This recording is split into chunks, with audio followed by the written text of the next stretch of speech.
That's probably why I love anime so fucking much. Because then I don't have to film. But I typically am so threatened that I feel like I should film fucking this and that and yeah.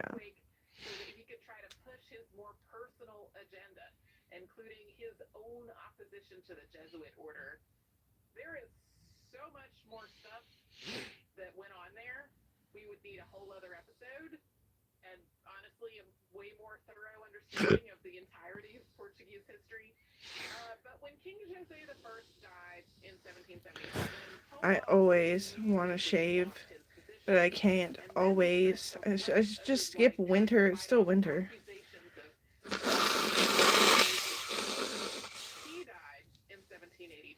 So now I got a sore underneath my nose because I caught a bit of a cold again. Ew.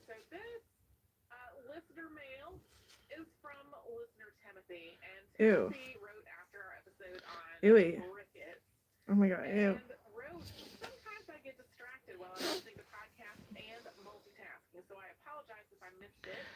I love you, baby. It's quite alright. I love you, darling. Like every night.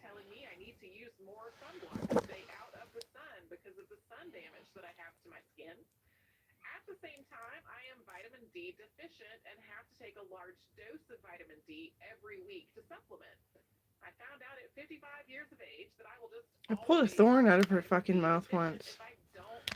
It's like, smack! Oh, I'm sorry. She thought a kid hit her. It was funny.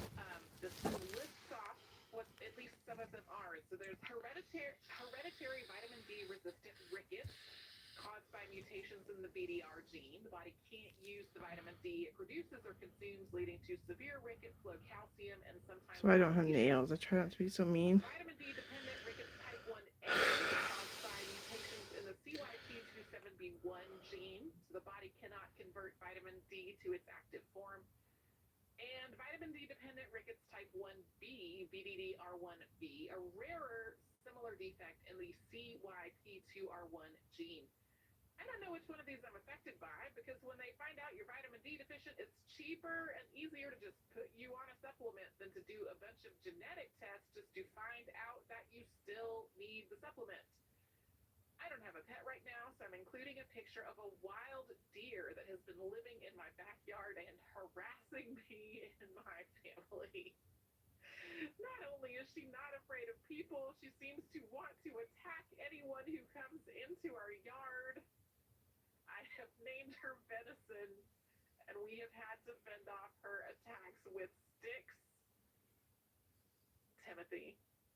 She works at the hospital.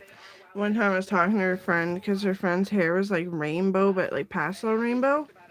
I was like, oh, that's fun. See, she's like, what am I not pretty? I was like, yes, you are. And I was like, talking to her friend. I had like 2 seconds. I don't know how anyone could make me work hard when I feel it's fucking shitty. It's like bam, bam, bam, broom, broom, broom. And like, look how fucking ugly I am. Oh my god, fuck you, I'm not wearing bra. I'm flashing my tit on a good video. Right here. Feels like that. Oh, it's so ugly. Ugly pain.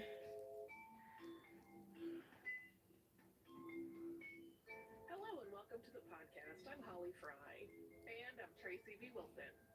Hey, for obvious reasons, I have been thinking about people in military gear being very, very aggressive a lot lately. I hate it. Yeah, I hate it so much. That made me think about a topic that I've sort of had on a back burner. You're not allowed to show your military uniform in public. We don't work in Canada in those uniforms.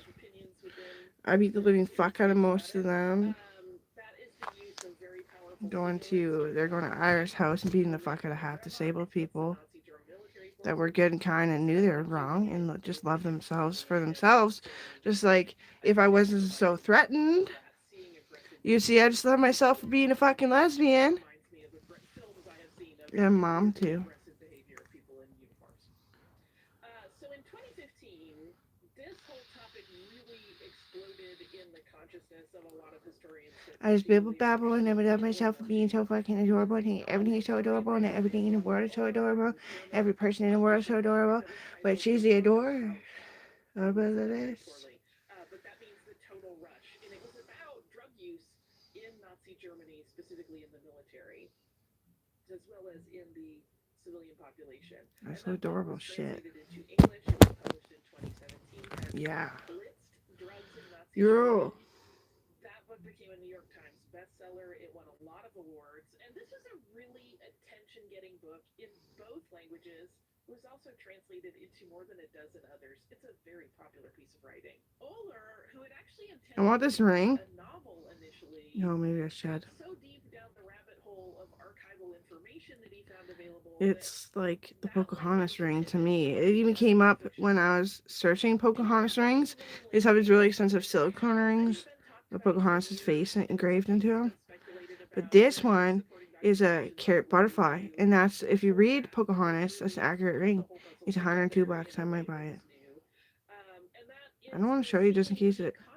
I think this is a 9, and it's way too loose, so I'm gonna do 8.5.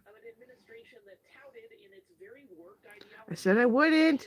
So I was gonna buy sports stuff, but maybe it's the sports stuff giving me a fucking bit of a hernia. And I thought I shouldn't do the protein powder in my smoothies because it makes you a little bit too chubby. Chubby, but yeah, so say you're a skinny little mini thing. My grandpa. I don't need the colorblind correction glasses. I want to buy my daughter this. It's a wind-up music toy. And 6 mushrooms. And I said, bitch, you're not fucking poisonous, bitch. You better not touch the poisonous ones, bitch. Red mushrooms, like, rarely come to Canada. They're from America. And you better be grateful. No, you never poisoned, girl. No, she just scared me. She's so young. And since I'm buying the fucking books, probably won't get it. But I was gonna buy this heart cherry powder. I remember that can rupture hernias really fast, so I'm not gonna get it. I was gonna buy these organization bins for all the shit laying around my room. Might do that. Some more toothpaste. I need that. Motion sickness patches for the car. I need that. Eye drops. I need that. This is a ring. Just know that's for Pocahontas.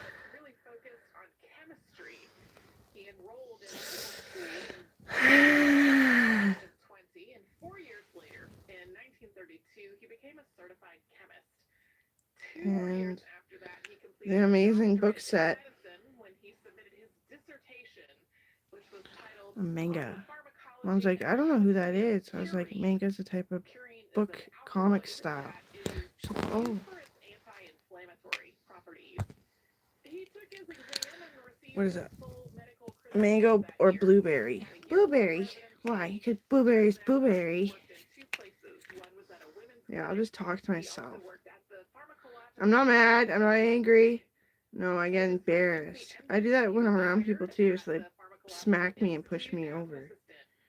I'm supposed to be with people, you know? It's not technically talking to yourself. So Tenlaverka was founded in 1917 as a German pharmaceutical company, and it still exists today. Keely was the only one that was related, and everyone hated her at the end of high school. And I said, hey, bitch, watch your mouth. I did. I said it to my friends. I was like, hey, bitch, watch your mouth. Keely went kind of crazy, I heard. Yeah. She must have been a lesbian who couldn't admit it.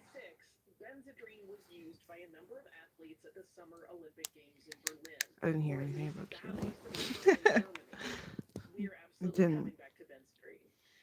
But at the time, amphetamines were absolutely legal in sport. There were not any doping tests for it. Blueberries, blueberry ice. But in Germany, there was a common belief that the American competitors specifically were using Benzedrine because it was the only way in their minds to explain the U.S. team's performance.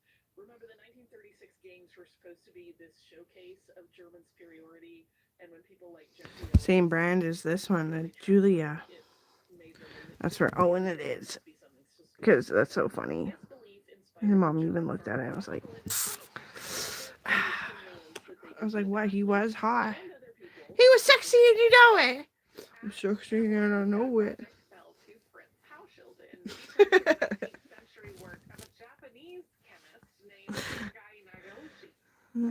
Yeah, he died.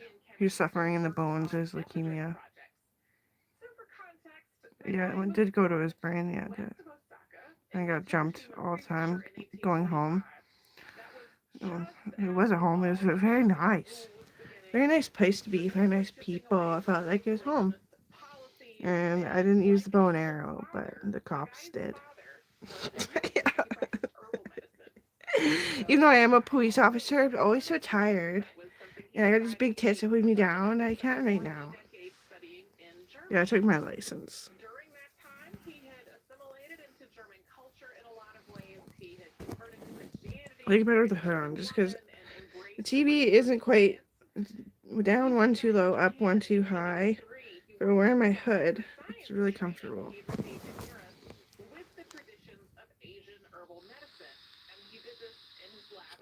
I should buy one for Sarah. A ring. Winnie the Pooh. Oh. We aren't married yet.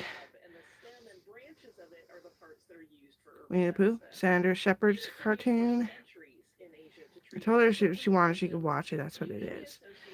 I wrote a lot of the newer Winnie the Pooh and yeah, based off true story of Sanders and Shepherds, Burkett's, and Morrison's.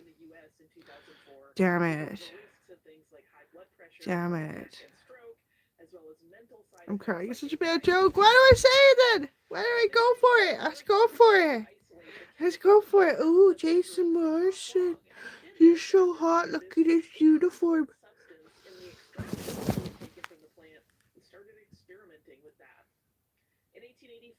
They had me so depressed. I hate those people. They are so raw. 25 years later.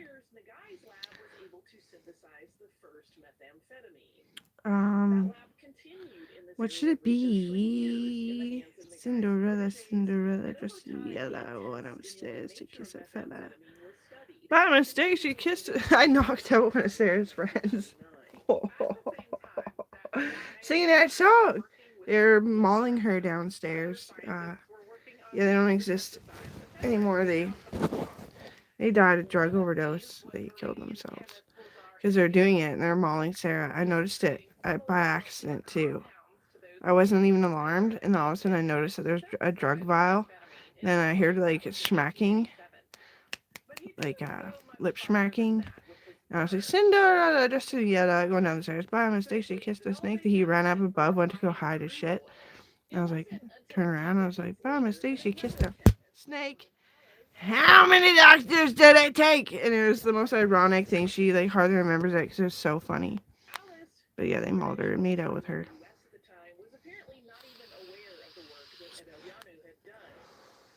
Alice was hoping to capture the medicinal benefits of ephedrine in regard to things like asthma, And once he had Uh, the synthesized version, and what would be improvement like in a injection, Disney or something they would have a then ring his of colleagues for came Sarah and across I? the A observation of horse one, safety. Alice tested it Mario. on himself, and like his Do pet, do the do brain do penny. do do Now do do said do that do do he do was do very do much, do he was also do very, do very do. talkative, Do, and do, do, apparently do, his do, blood do, pressure do, was do. very high. So with this No, early testing not good completed, enough. Alice patented amphetamine sulfate Like I wanted the little 1972, and witch he pitched his invention to the hat, pharmaceutical purple industry anime. as It's already part designed. of Probably a science million people fiction have it tattooed on Pervitin, my shoulder, but I which is can't a get chemical drug tattoos. known as Benzedrine. So like it would But seem Alice obvious, but when I wore a patented Celtic cross, Benzedrine just that saying, misused the it 1936 didn't fucking match my device. energy. I did it Many even when people I was a said fucking that they would, Northern because Health they doctor. I couldn't wore that breathe fucking better and cross. have more energy. I just to Yes, learn about myself, and by it the didn't time work. Fritz Hauschild turned So to the it's not guy's work, Celtic. many chemists and pharmacologists around the world knew about that work. And after studying the available information and through his own experiments, Pitbull pug Hauschild and his ring. team at Temmler were able to Ones create with a the like synthetic almost like form two of the sets of guy's droopy lips, or what? methamphetamine They that don't did even not exist in require the Canada. It's chemical American dog. intermediate. By the end of But 1937, Temmler had patented Hauschild's production process and had put the drug into the market under the brand name Pervitin. There was a massive mm, marketing campaign behind this launch. Temmler hired an agency called Mattes and Son, and the agency reported was inspired I'm by just gonna look at marketing of them Coca-Cola. randomly. All the This sterling was also silver. because Coca-Cola was considered That's really their main pretty. competitor. This is often mentioned in modern articles as being an issue of I would put Temmler that on her trying to finger for counter the $104. cocaine-containing sodas of Braid and Coca-Cola leaf to consumers. ruby. But that's not really correct because Coca-Cola Zirconia no longer ruby. contained cocaine after It even 1959. says it's lead and nickel So, free. almost a decade before Temmler patented their process, I and like even that. when Coca-Cola did still contain cocaine, But that would it be was a like very, very small amount, so probably a not friendship really ring. I think comparable that'd be to friendship. what Temmler was making with Pervitin. But nothing about the promotion of Don't like Pervitin it that much. described it as a drug. They just described it as something that could enhance a person's life. And as a consequence, in 1938 saw a lot of households in Germany buying Pervitin over the counter. So at face We value, thought it'd be an this seems infinity like a knot, but all the perfect infinity arrangement knot rings are for kind the of tacky. ideology of Nazi Germany. At that time, when that warped concept An of Irish political promise ring. tyranny was being touted as the apex of humanity, drug use was generally really looked down on. Drugs were associated with I weakness am and Captain Jack slaughter, and Sparrow. Pervitin was just happily adopted Always throughout remember all ring. levels No, of she's German not dead. culture. Come on, don't die. And that's because it was marketed not We as haven't a even drug, started but as a yet. supplement that made people Mmm. better. And so that was right in line It has with nothing to do with her being though. a superhuman. And But they for did offer $95 to start with a Pervitin, and that coupon, also did it's a align with mountain the Nazi range turquoise. ideology. That's so me. I need that Advertisements for for Pervitin touted three it left in as a stock. quote Fuck. But I'll show stimulant you. for the psyche This is and like so me circulatory for system. me. And those ads I said love all sorts turquoise. of things Mountains that are the best part Pervitin of my could life. I don't treat, know if I'd be able including to really do it depression, anymore. hypotension, No, fatigue, this was on my life support narcolepsy, and insulin. postoperative convalescence. Knowing that this drug makes people intensely energetic makes it seem pretty dangerous to give She knew I was somebody for pretty before I post-op even looked in the mirror. recovery, but it was so dangerous in so many Yeah. other ways that seems kind of And then she knew I was hot unsettling. before I even noticed I had a butt. I Even didn't know why my pants translating didn't one of the fit. packaging, or one of the advertisements that I found online, and I was just thinking, like, how many people pop their stitches because they were like, That's great, pretty. No, dolphins are yeah, funny I gotta looking. get out of this bed, even I've though seen I'm the angel wing sick. one with the Yeah, just these listen. cheap rings. Like Although they there may had or may been not some oxidize kind clinical of thing. trials before Pervitin went to market, they were No, certainly not the as whole pack robust and the as fucking dolphins anything look that would be retarded. legally required today. After it was released, a psychiatrist named Sorry, Dr. I could really Stephen make someone Hahn hate themselves, saw or I could really patients up your at Stanford fashy. Hospital. And Uh, while he did see increased I energy that shouldn't. in I some don't know. I feel cases like an seemed asshole right now. at I'm least in the short sorry. term almost miraculous, Flugel also saw the downside. He noted that the drug could increase anxiety, and he actually reported this to Temmler. So there was a degree of understanding that Pervitin might have This some one harmful woman, I side think it was effects, her. including I being forget her name. malforming inside of She had a dolphin hypotermia. ring, The and it was packaging a real offered fucking ring. So she just got the contaminated dolphin built on, information to and it was a funny suggest looking that they would dolphin. overdose and to She got it worked on by her husband, who was a blacksmith. And I was like, I'm not in that type of boots. That's probably why I feel like an asshole, because I say so much and I go look for somebody else. That's not how it is. She's like, okay. Pregnancy, because there's a life moving surgery, like, it nearly fucking killed me, bitch. See? I didn't mean to say bitch. I didn't. Who's the bitch? Nobody meant to. It was a nice thing. This is kind of cool. It's called the Floral and Butterfly Vintage Design. Hypoallergenic, lead and nickel free, artisan crafted statement ring. It's like forget me nots or something. That's way too big. Okay, look how big it is on her hand. Yeah, that's way too big. That's nice, eh? It's not my favorite, but it's not bad.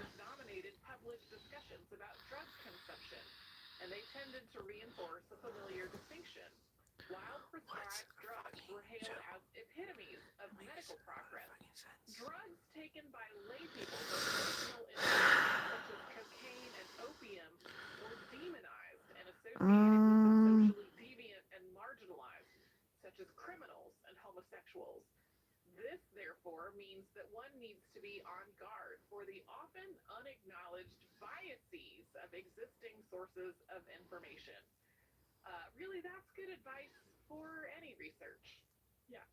Even people that are contemporary accounts of things that are going on have biases. I like the fidget ring for $50. It's like devil arrows almost, though. It's not too bad. Blowfly turquoise. I'm the dragonfly. I think dragonflies. Like, I won't even, like, butterflies freak me out more than dragonflies, actually. It's my sister. That's butterflies. So there's no Winnie the Pooh rings. There's an expensive imported nice Winnie the Pooh necklace.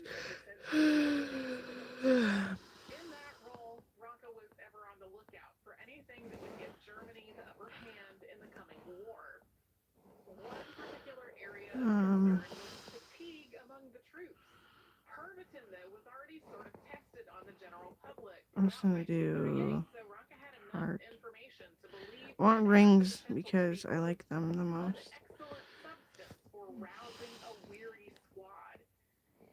Even so, he did conduct his own tests, beginning with German medical officers.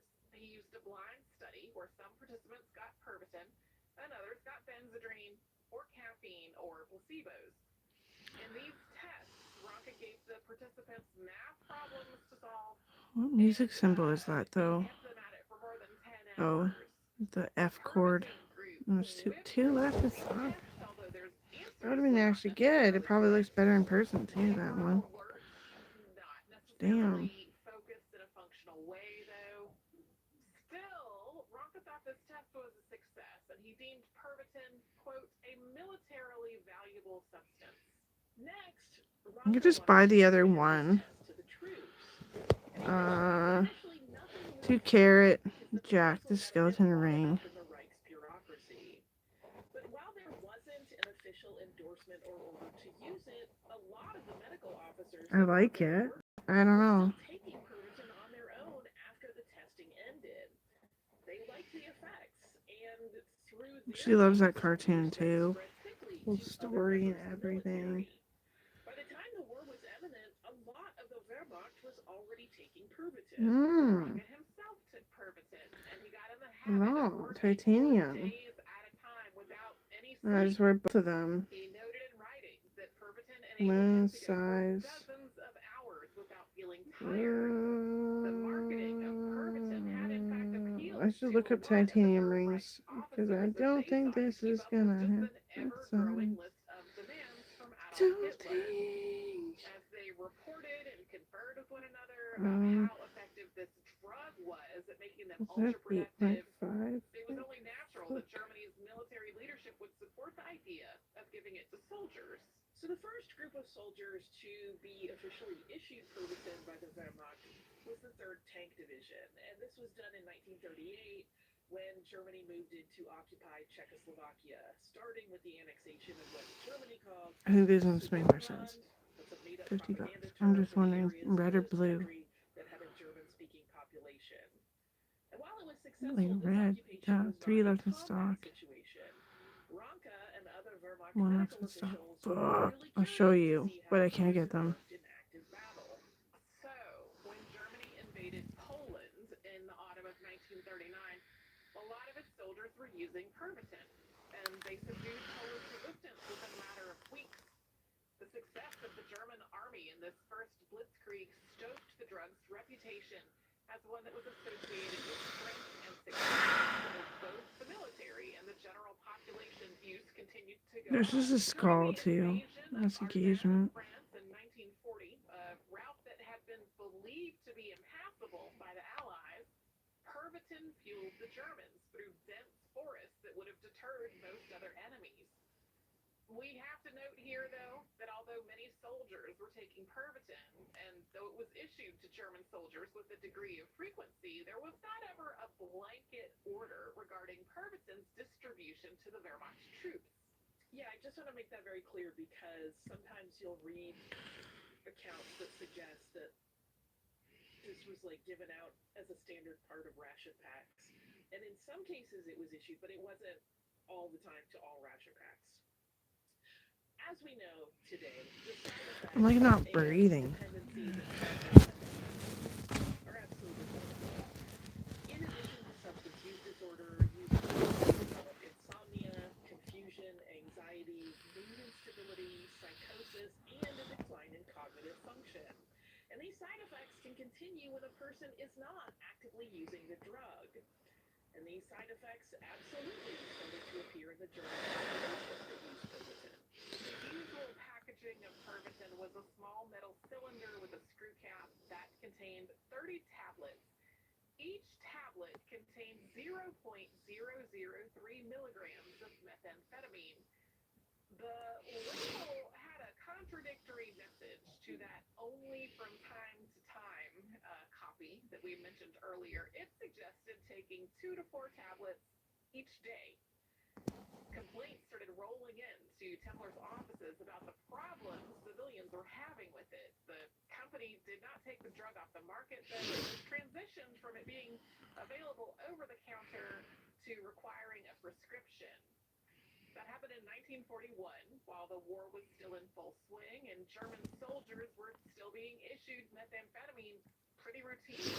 I kind of like it though. I'm just nervous. It's probably just gonna oxidize. Yeah. Some of the men in this unit Fuck. were exhausted to the point that they had laid down in the snow to just wait for death. He administered Pervitin, and 30 minutes later, they were all up and cheerful. Pervitin was a boon in the eyes of Nazi military leadership. Soldiers that used it did not get tired. They did not complain of hunger, even if their rations were running out. They felt controlled and confident, even in the horrific conditions of war. Prolonged use led to a lot of problems, of course. The combination of substance misuse and combat stressors led to a very high degree of psychosis in soldiers, and this manifested in a variety of ways. I need to prop my fucking pillow. From methamphetamine use, as well as deaths by suicide, and in some cases, soldiers even turning on their own comrades. So some of them were shooting themselves, and some were shooting other men alongside them.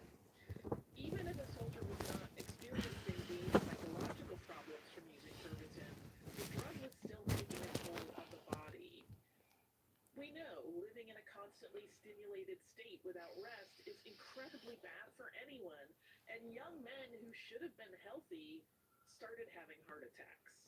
Heinrich Böll, who won a Nobel Prize for Literature in 1972, was from an anti-Nazi family, but was conscripted into service for Germany during the war. He was in his early 20s, and he got hooked on Pervitin. So much so that he wrote his family numerous times asking them to send him more. What he was issued by the Wehrmacht as a soldier just wasn't cutting it. He wrote about how the drug made him forget how awful the reality was that he was in. and that it enabled him to feel happiness again, as well as being better for his alertness than multiple cups of coffee. And of course, Adolf Hitler was also interested in the benefits of a drug that could make him more alert and seemingly stronger. He began receiving IV doses of methamphetamine from his doctor, although these were typically combined with other things like glucose and vitamin. His doctor, Theodor Morell, kept copious notes about the treatment that he gave the Fuhrer. There have been a lot of rumors and incorrect information about Hitler's various health concerns over the years, although before the war, he seemed to only be dealing with a fairly random list of things like eczema, insomnia, and some GI issues. But starting in 1941, he started to have an array of problems, and Morell gave him many medications in addition to methamphetamine, including Eucadol, which is a version of oxycodone. There have been a number of historians who believe that Hitler's use of Pervitin began to affect his judgment and caused him to make a number of miscalculations that were instrumental in bringing about the fall of the Third Reich. Stimulant misuse during the war was not an exclusively German problem. Just as Fritz Hauschild had been inspired in part by the rumors of beneficial drug use on the part of U.S. Olympians in creating Pervitin, the Allied forces were very interested in this alleged miracle drug that the Germans had created that enabled their military to fight with greater vigor. So it wasn't long before the Allies were testing out Pervitin with their own people, specifically pilots. A BBC article from March of 2024, this interest started after a vial of Pervitin tablets was found in the pocket of a German pilot after he had been shot down. The Allies' tests noted increased alertness with Pervitin use, but they also documented the downsides, like agitation, and the way pilots started to have psychological issues and perception problems after taking multiple doses. While it made people more alert initially, then it led to things like compulsive behavior and poor decision making. So methamphetamine use was dropped as an option for U.S. and British forces, although Benzedrine was still given to Allied soldiers. Japan was also aware of Germany's use of Pervitin for performance enhancement, and they started to manufacture their own version called Philippon, which was given to kamikaze pilots. Near the end of 1939, Reich health leader Leonardo Conti tried to pull back on Pervitin use as the drug's negative side effects were reported up the chain of command.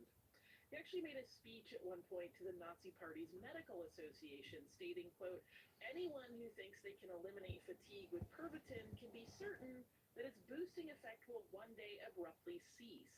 It may be useful to combat fatigue in the case of a short flight, but in the long term, only sleep can truly compensate for a state of fatigue." We have to pause here for a moment because a lot of the time articles by the Third Reich make it sound almost like Conti was some kind of a reasonable voice here within the Nazi structure, and that's flatly not correct. So to be clear, Conti was a monster. His only interest was in protecting German assets.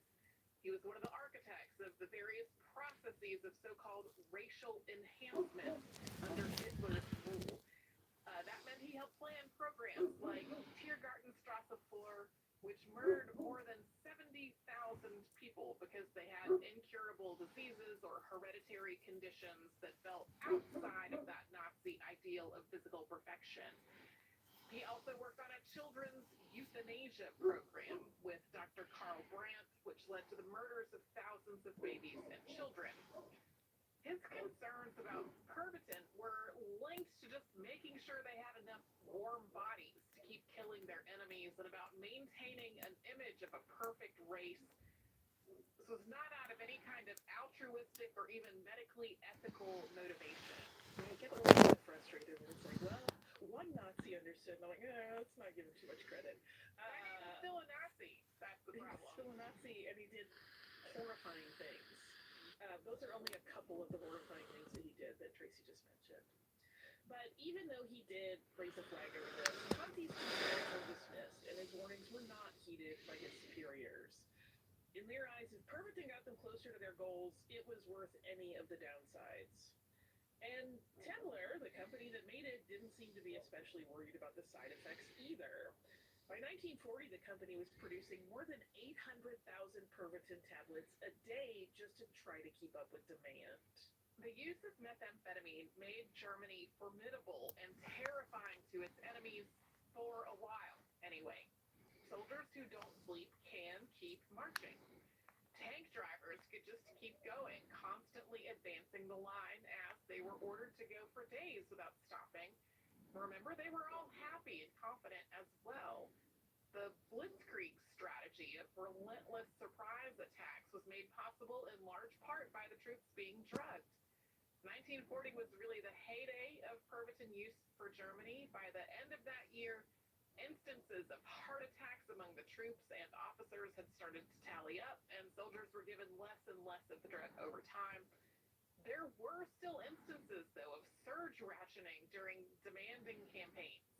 After the Reich collapsed, and after Hitler's suicide, and well after the war was over, Temmler continued to manufacture Pervitin for prescription use. It also continued to sell it to military organizations.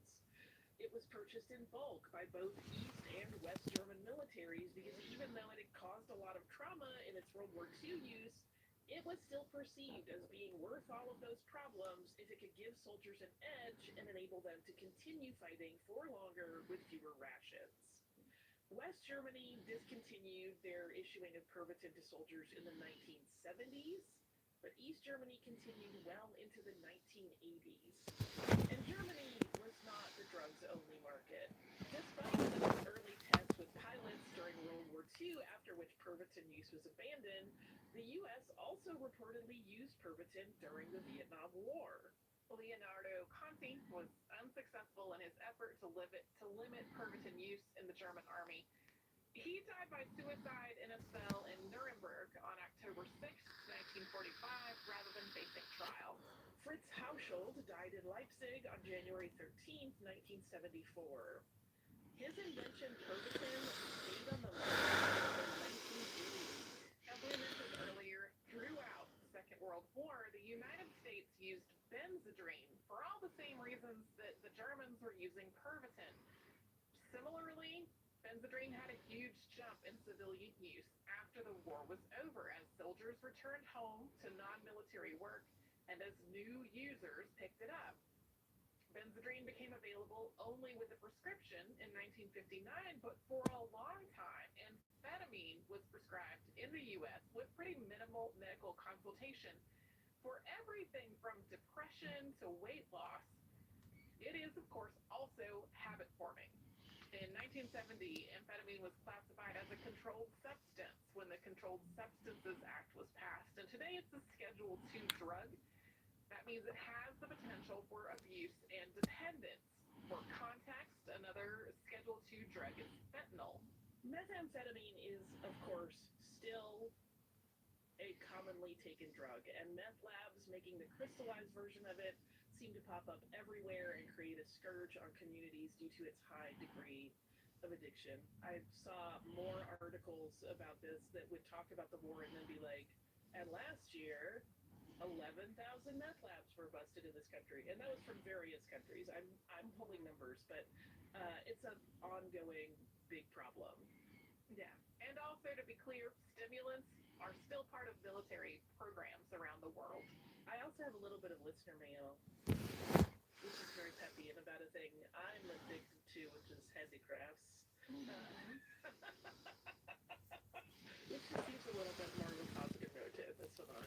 Yeah, this is from our listener, I'm guessing Gina. Her spelling makes me not 100% confident of that, so hopefully I got it right. Gina writes, "Hi, lovelies. I just listened to the embroidery series, and I wanted to write in with two related points. One, you noted that humans often turn to embroidery and other handwork during challenging times. During winter 2020, we all remember that first winter of the COVID lockdown, I started a seasonal project called Winter of Care and Repair, in which I mended, tended, repaired, maintained, or otherwise cared for my belongings each day between the winter solstice and spring equinox. I have always been into knitting, quilting, sewing, etc., and had been getting into visible mending at the time, so ended up doing a lot of garment mending, and doing something with my hands and eyes and brain is really grounding for me as well.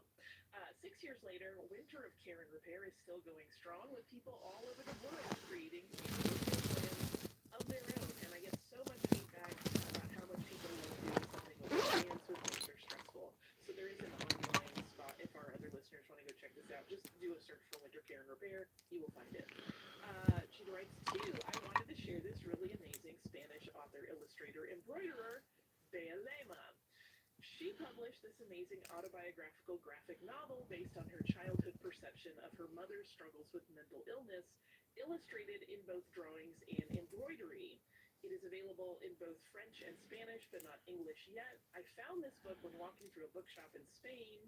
The obviously embroidered book cover stopped me in my tracks as I glimpsed it out of the corner of my eye. Both the story and the illustrations are tremendously impactful. She is super talented, and I highly recommend checking out her work. And for the obligatory pet tags are two little furry loves. Lucy is our 15-and-a-half-year-old border collie mix, pictured here enjoying a sunny December day at the beach. Scipio is our 2-year-old one-eyed rescue cat, seen here assisting my partner with some vehicle mechanics, a job that he clearly takes very seriously, and a bonus picture of the two of them snuggled together. Seriously, I cannot even. Okay, this dog is so... I love old dogs. There's just something so sweet about them that is like transcends what the earth should even allow in terms of sweetness. And this kitty is so sweet, and I love their buddies. Okay, but I was very excited that Bea Lema's work came up because, in case you don't know Gina or our other listeners, there has actually been a short film made out of that graphic novel, which is also animated embroidery. Nice. I haven't seen it. I've only seen the trailer for it. It looks brain-breakingly amazing, and because I'm also into animation, it really hit my magic zone. So the backgrounds are hand embroidered and then scanned in, and then the character work is done with embroidery that is digitized and then used to animate that, and so it always looks like it makes sense on the background. It is so incredibly beautiful and really mind-blowing, and I hope that people seek it out. I am not sure yet where to see it, so hopefully I will find that out because I want to see it desperately. It is very much in my wheelhouse. If you would like to write to us and share your thoughts on embroidery or animation or anything really, you don't even have to have pet pictures, although we sure do love them. You can do that at historypodcast@iheartradio.com.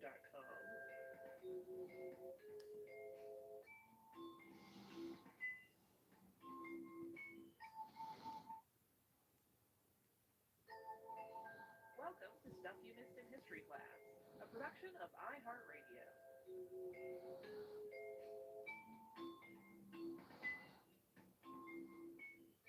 Hello and happy Friday. I'm Tracy V. Wilson.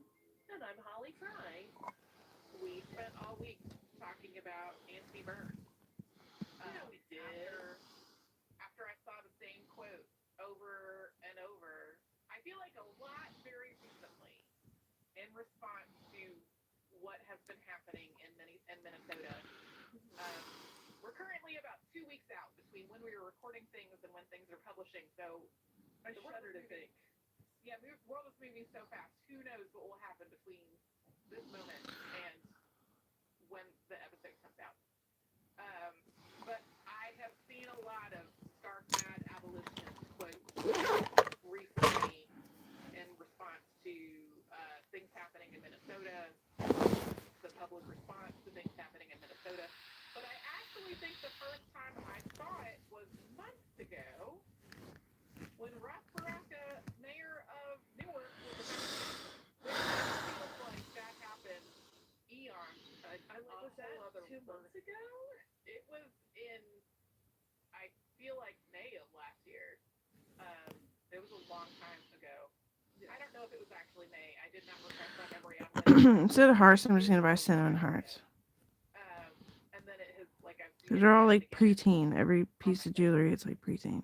I am very curious about what the rest of I'm not the gonna get letter that says. Pocahontas ring either. Yeah. And I letter anywhere. It is in the collection of the Massachusetts Historical Society. And I thought about going there to try to read it and did even take preliminary steps toward that end. Yeah, I started the trend of the animated embroidery. Yep, and that chick that they're mentioning completely acknowledges that. And I was a huge fan of her photography. So I voted her in, and she appreciated the boost of confidence. And no matter which way I could have tried to get to the Historical Society from my house, it would have been probably the whole of a morning or the whole of an afternoon to get there, look through So cinnamon hearts, some eyeliner, and that was just not an amount of time. tunnels for my ears, reading glasses, a musical wooden mushroom with a smiley face for Coral, Sailor Moon crossbody bag, Sailor Moon box set, organization bins, toothpaste, and some things for nausea and stuff. Maybe one day I will go satisfy my own personal curiosity going to read it. One day when the schedule is not quite as packed. The smiley fucking face. When it warms up a little bit. Happy. Yeah, that was the other thing because they are open. And I was like, what if I went on Saturday morning? Randy sure fucking hates me. I was like, don't hate me. She's like, I don't really. I was like, psych. She's like, what? I was like, you see me at work. She's like, you heard me. I was like, yeah, you're just being a kid. Don't worry about it. And Randy's like, I called you my mom though. I was like, that's nice. I wish I actually got to see your actual fucking genetic mom. Your biological. Regarding the news that has led so many people to share this particular quote. As men do, they act like it didn't fucking happen unless they know it's going to hurt you worse for them to be aware that they got you pregnant. You have to know. So it's like, I'll kick your fucking ass. Shut your fucking mouth. I don't care if you're a man. I'll kick your fucking ass. I don't do stimulants. I don't do any of the drugs from like way back. I don't do drugs. I'll kick your fucking ass. And you'll knock me out and I'll still tell them properly in the history and base of which your hatred is stemmed from, the disease of like the 1700s. Bite me! And I'm not a very big woman either. There's much larger women. Immigrants from Japan and their children who were citizens were put in literal concentration camps. Like, this is not something we need to look to other countries or the incredible. I don't want to touch you though, so fuck off. Pretense and pre-tire, please do just fuck off because you are wrong and I don't want to touch you. And if my knuckle breaks open, I might catch a bit of your disease. Because we have so much footage. The problem is I always forget the father's name, but he's super nice. He's just polite. Yeah. Sarah's father, her daughter, who she's never met. He's all right. He's just trying too hard to be nice. That's why he's never even held you, Randy. He just tries too hard, and then it shits on him, I bet, every night when he tries to fall asleep. Just like me with the boarding school proper thing that I'm doing. He's a fucking proper. Rather she was here so she could hear me just fucking and then she could see that I am in pain. And that it's okay to be in pain. It's just you gotta do something about it. You gotta stick it to them. Leave it up to the cops is what you do.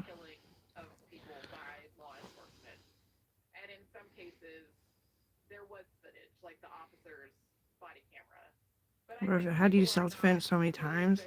I think that's why, because isn't the rabies shot like right here? It's probably a sore spot from having to get a rabies injection to protect me from getting rabies. We haven't program, which was a program to bring Mexican migrant workers into the United States. And part of Well, it hurt really bad. about I'm gonna stop recording and go take some Tylenol. Just regular Joe Tylenol. Go downstairs. Hang out. I think my mom's cleaning like a mad woman again. So I'll probably just come back up here, but the Tylenol's in a drawer. So downstairs, yeah.